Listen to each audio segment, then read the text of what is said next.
Sénégal, bonjour. Mme Adama Gueye n'est plus candidat à la présidentielle de février de 2019, si on en croit la Tribune. Le journal de groupe des médias, en tout cas, révèle que l'ancien bâtonnier de l'ordre des avocats serait dans une logique et même une dynamique de désistement au nom de la sécurisation du processus électoral. Argument tiré par les cheveux, voire par les pieds ou pas, le quotidien, sans contour ni détour, révèle que Mme Adama Gueye renonce à la présidentielle de 2019.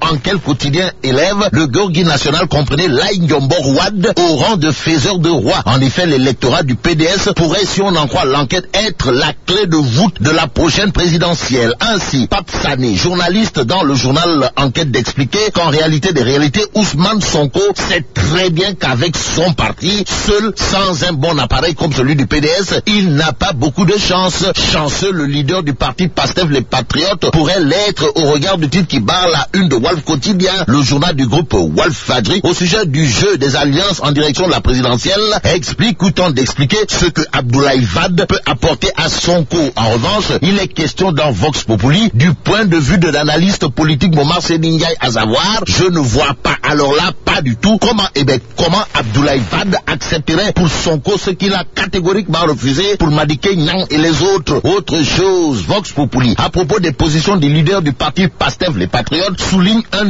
dipi, voire dipi-dup sans précédent. Bon, position contradictoire, Sonko s'est-il régné en se rapprochant de Abdoulaye Wade? Voilà l'interrogation qui barre la une de Vox Populi. Le journal d'indiquer que monsieur le leader du parti Pastef et apôtre de la fusillade qualifiait naguère le pape du Sopi de piètre homme d'État. Et en l'état des choses, les Échos nous livrent la lettre de Mame Gorgui Laye Ndiombo Sopi Wade à ses militantes et militants. Pourquoi faire? Eh bien, les Échos révèlent que Wade galvanise les libéraux et égratigne Madické Niang et compagnie. Les compagnons de Wade, comprenez les Wadaillons, sont priés de collecter le maximum de parrainage pour la validation de la candidature de Karim Wade et à sa victoire, indique les Échos. Le journal de souligner aussi que dans sa lettre, Wade perdit aux Wadaillons, d'autres candidats anciens collaborateurs tentent de puiser dans nos réserves, ils vous trompent en colportant des mensonges. Quoi qu'il en soit, Direct Info est avec monsieur le député maire de Ngekor, Pape Songo Diouf, puisque c'est de lui qu'il s'agit, de dire dans le journal Direct Info que l'opposition est très faible ou insignifiante, voire inexistante dans le département de Mbour. À Mbour, l'opposition est complètement ribonne, dit-il monsieur le député maire de Ngekor, Pape Songo Diouf dans Direct Info. L'info qui intéresse Réumi Quotidien gravite autour du congrès de l'international libéral à Dakar. De quoi s'agit-il encore? Eh bien, Réumi Quotidien de révéler qu'après le PDS, le parti de Ndamal Kadior comprenait le Réumi boycotté le rendez-vous de l'international libéral de Dakar. L'As Quotidien renseigne aussi que c'est là que va poser les partis PDS et Réumi. Pendant ce temps, Pape Diop de la CDBOC Gizgiz a balancé des missiles Scud et des Tomahawk depuis Thiès à Thiès. Monsieur le président Pape Diop de la CDBOC Gizgiz a tenu à dire à qui veut, à qui ne veut savoir, qu'il est tout sauf un homme politique appartenant à la race des crèves la dalle. D'où ces propos livrés dans l'As Quotidien, à savoir, je ne cherche ni le pouvoir ni l'argent. Bon, restons avec l'As Quotidien qui nous livre que celui qui l'ouvre grandement et même largement, c'est monsieur le DG de la Sénélec.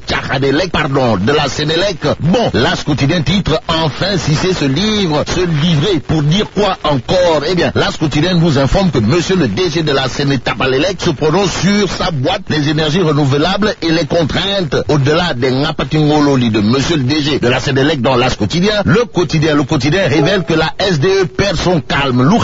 Eh bien, le quotidien évoque les lenteurs graves et même très graves dans la désignation du concessionnaire de l'eau et ce qui coule de source selon monsieur le DG de la SDE. Dans le quotidien, on n'est pas loin de la grosse bizarrerie. DG Mal de la SDE dit que c'est une situation d'incertitude. En tout cas, la SDE sonne l'alerte d'après le quotidien. Et dans Walf Quotidien, il est écrit que celui qui alimente les suspicions, c'est Mansour Faye. En effet, sur le marché de l'eau, Walf Quotidien renseigne que l'État peine à publier les résultats de l'appel d'offres à 2 mois de la fin du contrat de la SDE. En attendant, terminons avec l'Observateur L'Obs qui, sur la loi de finances 2019, titre Bamboula au palais. Et là, mais la kedong de Tchokonam Tchokol. Bon, à jour J-130, c'est la Bamboula, le Mumbai et le Grand Bégué au palais. Disons vive le Sénégal.